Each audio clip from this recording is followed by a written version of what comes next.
The Yontov of Shavuos comes to us in the Torah with three different names. Two of them are agricultural.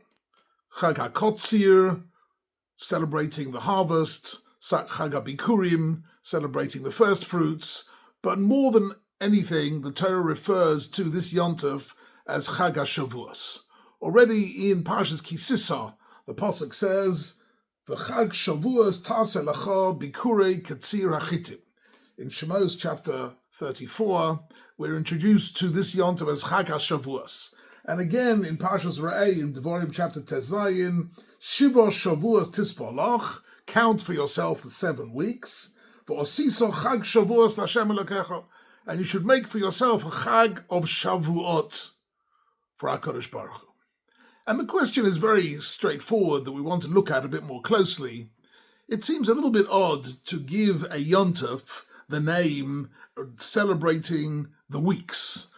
It's true there are weeks leading up to Shavuos, but every Chag has weeks leading up to it. We all make preparations for every Yontov, but that should be the mahut, that is the essence of the Yontov, of the weeks preceding it. This is something which needs a bit of a closer look, especially as the Torah repeats again and again that that's what the Yontov is. It's Shavuot, it's weeks. So on one level, it forces us to understand that these weeks of Sfiras HaUmah, the 7 weeks, are not ordinary weeks. And that really what we're dealing with is the most important learning curve, the most important developmental process in the whole of the Torah, where Klal Yisrael developed themselves from Yotzei Mitzrayim, the generation who came out of Egypt, who'd been crushed by slavery, who'd been contaminated by idolatry and impurities and all sorts of different perversions, and they really just made it out just in the last moment. Had they stayed a moment longer, they would have passed the point of no return. And they were really in a very negative spiritual state. And 7 weeks later, they're able to stand at Har Sinai, Ki'ish Echad, Belev Echad, united as a nation, and to hear the Dvar Hashem. This process of the 7 weeks was a process of purification, a process of learning, a process of understanding, and above all, making ourselves as worthy recipients of the Dvar Hashem. Don't forget the crucial activity that we engage in most of our lives. As the Maharal explains in his explanation of tefillah on a deeper level, that when we're davening to HaKadosh Baruch Hu, we're not trying to convince HaKadosh Baruch Hu of Atachonin L'Adam Das, that he needs to give us wisdom, of Borech Aleinu, that he needs to give us prosperity. We're not trying to convince him. We're trying to make ourselves into Kelim Horu'uyim Lekabel, that we will be worthy recipients of Birkas Hashem. Similarly, at Har Sinai, we became the recipients of the most magnificent moment of mankind has ever experienced, which is to hear Anochi Hashem Elokecha and Lo'yeh Lecha, to hear the Dvar Hashem directly, to be able to receive that. Klal Yisrael had really reinvented themselves from Dor Yotzei Mitzrayim to the Dor Makablei HaTorah, a completely new identity and a new madrega, and this all took place during the Shavuos, during these weeks. Some of the Farshim want to connect the number of the 49 days to the whole concept of Kinyonei Torah that we find in Pirkei Avos in chapter 6, that the Torah says, the Mishnah tells us there are Memches Kinyonei Torah. There are 48 different qualities or virtues that a person needs in order to be able to focus on learning, to concentrate on his learning, to absorb the Torah, to generate it, to teach it further. There are 48 different qualities, right? And that is really what was going on during these 49 days. And you might say, well, why is one 48 and one is 49? And different Mefarshim have spoken about this. The some of the yeshivish Rosh Yeshivas have said, well, there's 48, and then on Erev Shavuos you have to do chazara. You have to review all the 48 to get to 40. The 49th is a general review of all the 48. That's a very sort of a yeshiva type educational an answer. But I heard another answer, which I really heard from Rav Osher Weiss, Shlita, but which I also remember hearing in the name of my Rebbe, Shlomo Zalman Auerbach, that actually, in addition to the 48 Kinyonei Torah, there's also Derech Eretz Kodmo La Torah. That actually the 48, it's referring to day one. On day one, we didn't start straight away with Kinyonei Torah. We started with developing Derech Eretz Kodmo La Torah, Menschlichkeit, and being civilized and having integrity and reliability. These are some of the human virtues which preceded even the 48 Kinyonei Torah. So there you have the 49 days which were the Shavuot. These were the weeks of preparation. Using the language of Rav Yoshe Ber Soloveitchik, Zechon Livracha, so he says what's happening really is that from Pesach to Shavuos, Klal Yisrael were really raising themselves from being in a context of one covenant into a different covenant. Famously, he speaks about the difference, what he calls the Brit Goral and the Brit Yi'ud. The Brit Goral is a covenant of fate. The Klal Yisrael are joined together because of what happens to us. We have a common fate. What happens to one Jewish community happens to all of us. And therefore we are all bound together in that covenant, which we have the same fate, and it's a combination of empathy with the rest of Klal Yisrael, driven a little bit by fear that what happens to them might happen to us, and that is one way in which Klal Yisrael were united, and that's what happened in Mitzrayim. Mitzrayim v'nitzach el Hashem elokecha. Why? Because because we suffered so much at the hands of the Egyptians, that suffering brought us together in a covenant of fate, which combined us and united us and created what he calls the Machaneh Yisrael. The Machaneh was the covenant of fate. But that's only Kita Aleph. That's stage one. Stage two is the Brit Yi'ud, is the covenant of destiny. The covenant of destiny doesn't relate at all to common sufferings or external forces of any sort.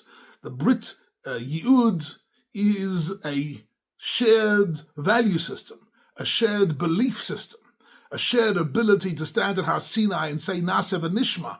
That's the Brit Yi'ud. That joins us together because of our common emunah and common values of chesed and tefillah and Am Yisrael and Eretz Yisrael. Because of these values, the values unite us. Not because of the suffering, not because of fear of any sort. And that is a new type of, not a machaneh, he says, Soloveitchik, but the Eidah. The Eidah, the Adas Yisrael, is people united by a common vision of the importance of life and the direction of life and their emunah with HaKadosh Baruch Hu. And what's happening is, why are these Shavuot so important? Because these were the weeks where we were able to transform ourselves from a Brit Goral to a Brit Yi'ud, to transform ourselves into a different type of people. And that was the great achievement of these weeks. I'd like to add another Perush, which is found in the Sfas Emes, and in other writings of Gedolei Hasidus, which is a little bit drush, but very powerful. And it's based on the following idea. It's very interesting in Maseches Nedarim and Shavuos, which speak about the validity of making a Neder, or making a Shavua. And the question arises, can one make a Shavua on something which you've already, earlier on, you've made a different Shavua? If you've already sworn to do something, can you later on make a Shavua not to do it? And the Gemara says, no, ain't Shavua Halal Shavua. Once you're committed by an oath, you can't later on make another oath which contradicts an earlier oath. In that context, the Gemara says, can you make a Shavua not to do a mitzvah? Say, I make a Shavua that I'm not going to sit in the sukkah. I'm going to make a Shavua, I'm not going to keep Shabbos. Does that Shavua take effect? So the Gemara says, it can't possibly take effect. Why not? And here comes the important line, because the whole of Klal Yisrael are mushpa v'omeid mehar Sinai. We are already sworn in from Har Sinai to keep all the mitzvahs. When we said Na'aseh v'nishma, that was a Shavuot. That was the oath that we made, which continues to commit us totally to a life of mitzvahs. So here says the Sfas Emes as follows. What really happened on Shavuos is there was an exchange of vows, an exchange of promises between HaKadosh Baruch Hu and Klal Yisrael. That HaKadosh Baruch Hu said to Klal Yisrael, if you're going to keep this Torah, then V'atem tiyu li mamleches kohanim v'goy kadosh, I will choose you as a nation of Kedusha and of Kahuna, and you will be my emissaries into mankind to teach Emunah and Chesed and ultimately bring the Geula to mankind. If you're going to accept it, that was HaKadosh Baruch Hu's Shavuot, and our answer was Na'aseh v'nishma. So this was an exchange of vows between HaKadosh Baruch Hu and Klal Yisrael. Says the Sfas Emes, it's true the words in the Torah reads Shavuos, with the commas under the shin, which means weeks. But it can also be read, don't forget the Torah is unpunctuated, it can also be read Shavuos. Shavuos means oaths. It's the yontef of the oaths. The two oaths that were taken, the two vows that were taken by HaKadosh Baruch Hu and Klal Yisrael created the Kiddushin, created the commitment between HaKadosh Baruch Hu and Klal Yisrael. As we find in the Mishnah at the end of Tainus, that the Chazal Darshan on the Pasuk B'yom Chasunosoi, that when it speaks of Moshe Rabbeinu, about Shlomo HaMelech, B'yom, the day of his marriage, says the Gemara, B'yom Chasunosoi zu Matan Torah. The Matan Torah was the great chasna between HaKadosh Baruch Hu and Klal Yisrael, because there was this unique exchange of vows.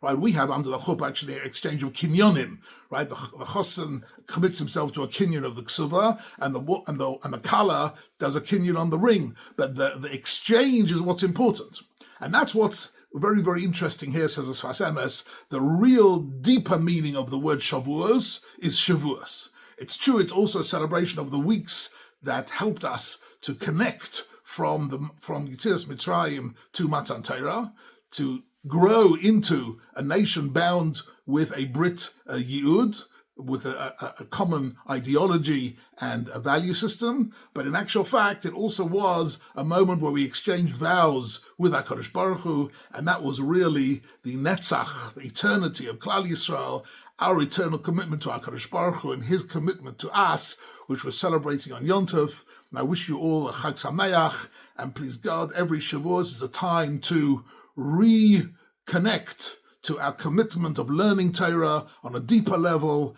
and getting more and more engaged in using our time to explore the wonderful ideas and the wonderful mitzvahs which are contained in every page of Gemara and every Mishnah in Torah Shebaal Peh.